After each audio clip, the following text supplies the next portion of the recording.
Smuggly Mug and I are in the middle of making dinner here, and I was just thinking, normally I don't like making videos about political stuff, but quite recent, when I say recently, I mean at the beginning of the year, or the end of last year, right? I wanted to get into construction because we have a housing crisis in Australia, and we also have an infrastructure crisis in Australia. We need people that are there to build the nation, build houses for the nation, and it turns out that we are entirely and wholly unequipped to do any of this because we don't have the people. But when I was trying to get into construction, it turns out that you need to fulfill two barriers of entry.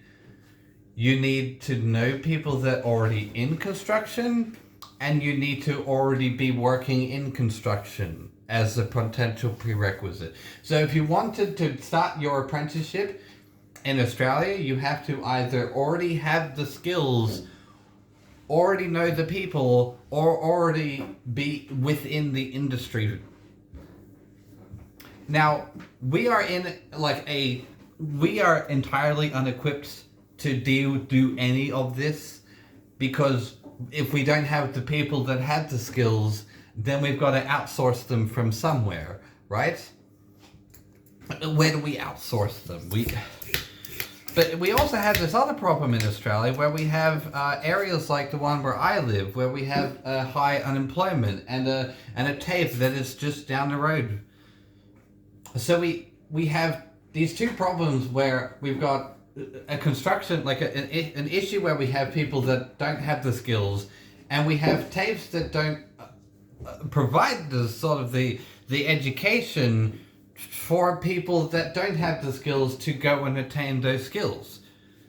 Because, and the TAFE in this area doesn't offer that. If you wanted to do construction in Australia, you have to go to Canberra or Sydney, which means that the entire economic structure of getting into this underrepresented system is to go to areas where we have where the economic hearts of the country are, right? So if we want to do any kind of economic expansion or urban expansion into other areas, because, you know, we have a housing crisis, which means that we need to develop new areas, which means because areas like Canberra and Sydney, Newcastle and Wollongong, they're bursting at the seams. Sydney has been bursting at the seam for years.